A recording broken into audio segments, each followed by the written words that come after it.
Chapter 2 Allies in the Shadows Part 2 Lena awoke in the small room deep within Shadow Circuit's underground base. A dim light from the old desk lamp cast flickering shadows on the raw cement walls, their irregular shapes dancing like whispers of doubt. She sat up, every muscle in her body tense after a restless night. Everything still felt foreign and unsettling, leaving behind the familiar rhythm of NeoPulse, removing the implant that had once been part of her very identity, and now finding herself in the heart of a secret resistance, preparing to take part in a war she never imagined she'd be drawn into. But there was no room for hesitation. She had made her choice. Now it was time to act. Rinsing her face with cold water from a small sink in the corner, Lena changed into the simple clothes Dr. Mara had set out for her. A gray t-shirt and black pants. Practical, nondescript, but comfortably fitted. When she stepped into the hallway, she was surprised by how alive the base already was. The space pulsed with quiet urgency. The clack of keys, low voices exchanging rapid ideas, the hum of old machines refusing to die. Members of Shadow Circuit moved with purpose, some hunched over monitors overflowing with data, others huddled in corners sketching out plans, and a few inspecting makeshift equipment with careful precision. It was chaotic, but purposeful, a stark contrast to the sterile, enforced order of NeoPulse. Here, the mess was real. The fight was real. Jace stood near a large workstation in the center of the base. Spread across the table were layered schematics, digital maps of the city, architectural blueprints of Omniscient's infrastructure, and dense strings of code Lena could only partially decipher. When he noticed her approach, he looked up and gave a curt nod. "Ready?" he asked, his voice low and serious, eyes sharp and steady, searching, measuring her resolve. Lena nodded, even as a flicker of unease lingered at the edge of her thoughts. "I'm ready. Where do we begin?" Jace motioned for her to sit beside him. "First, we need you to remotely access the Omniscient system and extract the source code for the neural impulse control module, the one that manages the implants in every citizen's brain. But this won't be easy. Omniscient is protected by layers of encryption, quantum firewalls, and constant live monitoring. If you're detected, there won't be warnings, only consequences." Lena frowned, recalling everything she knew about the system. "I had high-level access when I worked in NeoPulse, but that module is buried deeper than what I was ever cleared for. I'll need a way to get past the firewalls without triggering any alerts." Dr. Mara, who had just stepped out from a dim corner of the room, approached and placed a small device on the table. It looked like a USB stick, but with an added blinking blue LED on its side. "This is an encryption tool we developed," she explained. "It'll mask your footprint while you're inside the system. But be careful. Omniscient isn't just a system. It's practically aware. It can sense anomalies." Lena picked up the device, feeling its slight but symbolic weight in her hand. "I'll do my best," she said, her voice firmer this time, as if willing herself to believe it. Jace nodded and turned to the large display in front of him. He zoomed in on a digital map, pointing to a red-marked zone. "We'll use a connection terminal in the abandoned outskirts of the city. It's one of Omniscient's blind spots. Surveillance is weakest there. You'll initiate the access from that point to minimize detection." After finalizing the plan, Lena, Jace, and another Shadow Circuit member named Kale prepared to move out. Kale was a young hacker with streaks of neon green in his hair, a mischievous glint in his eyes, and an old but powerful laptop slung across his shoulder. They exited the base through a concealed escape tunnel, a narrow path leading to a forgotten alleyway at the city's edge. From there, they moved carefully through silent streets, avoiding densely populated zones where Omniscient's surveillance drones buzzed overhead with mechanical vigilance. Their destination was an old, crumbling building tagged with layers of graffiti and forgotten by time. It loomed like a relic of a world before control. Kyle moved fast, setting up his gear. He plugged into an aging junction box mounted on the wall, fingers dancing across the keys like a musician lost in rhythm. "Connection's clean," he said, glancing at Lena. "You're good to go." Lena sat down in front of the laptop, inhaling deeply to calm her nerves. She inserted Dr.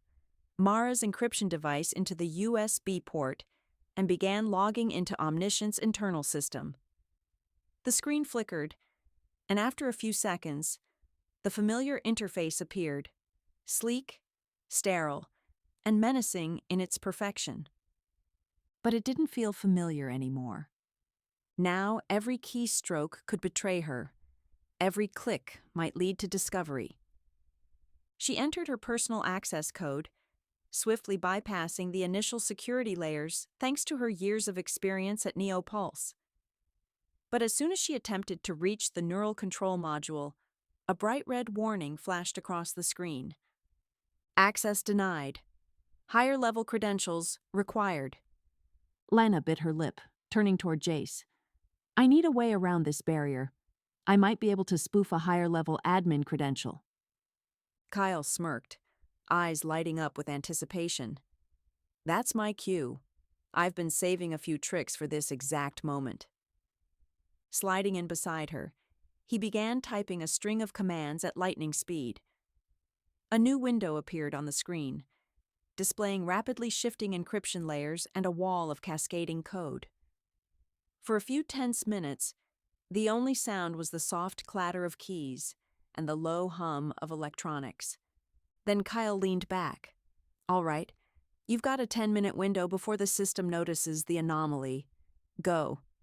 Lena nodded, pushing aside her nerves. Her fingers moved quickly across the keyboard, navigating through the core directories of Omniscient's architecture. Finally, she found it, a massive file labeled NeuroSync. Her breath caught. This was it. She initiated the download process. The progress bar crawled forward, painfully slow. Every second stretched like an eternity.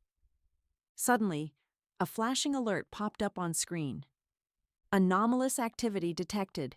Security protocols engaged. Lena's heart pounded, sweat breaking out across her forehead. "We've been spotted," she whispered, her voice barely steady. Jace placed a firm hand on her shoulder. His voice remained calm, but urgent. "Don't stop. Kyle, can you buy us some time?" "On it," Kyle muttered, already working. His fingers flew across the keys again. "I'm launching false intrusion signals to draw attention away from us. But it won't last." Lena focused on the progress bar. 60%, Silsib Piocento, 80%. Outside, the distant hum of drone engines grew louder, closer. "The drones are coming," Jace said, his voice taut. "We need to leave, now." "But the download's not finished," Lena protested, eyes glued to the screen. "Just 10% more." Jace grabbed her arm, pulling her up. "There's no time. If we stay, we're done." Kyle unplugged his laptop, shoving it into his backpack. "I'll try to complete the transfer remotely, if we're lucky. But for now, we run." The three bolted from the crumbling building, sprinting through shadowed alleys. The drone hum grew louder, its sweeping searchlights slicing across the walls in cold arcs of artificial light. Adrenaline surged through Lena's veins. Her legs carried her faster than she thought possible. They turned sharply into a narrow back street where an old truck was waiting, engine running low and steady. Jace threw open the rear door. "In!" Lena and Kale jumped inside. The truck roared forward, its tires skidding over loose gravel. Lena gasped for breath, heart pounding in her chest. "Did we lose them?" she asked, voice shaking. Jace, eyes locked on the rearview mirror, didn't answer right away. Not sure, but we're out of the danger zone, for now. Kale, how's the download? Kale opened his laptop, fingers flying. 95%. We lost the tail end, but I think the critical parts are intact. We'll have to work with what we've got. Lena exhaled slowly, a brief moment of relief washing over her. But she knew better than to relax. Omniscient had seen them. It had marked them. And the system never ignored threats. As the truck wound its way through a maze of hidden routes, they finally arrived at a concealed underground garage, not far from the Shadow Circuit base. Jace killed the engine, then turned to Lena. "You did well," he said. "Now we analyze what we've got and plan our next move." Lena nodded, exhaustion setting deep into her bones. But beneath the fatigue, a flicker of pride burned. She had pushed through her fear, and now she was one step closer to unraveling the truth behind Omniscient.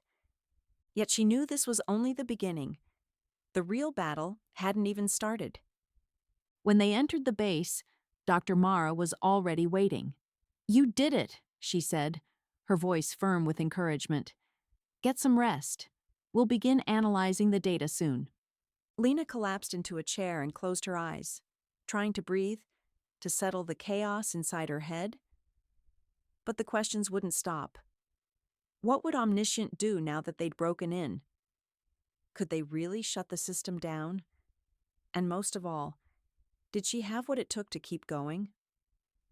Jay sat down beside her and handed her a glass of water. "You did great today," he said, his voice softer than usual. "I know this wasn't easy, but you've proven we can count on you." Lena gave a faint smile, taking the glass. "Thanks.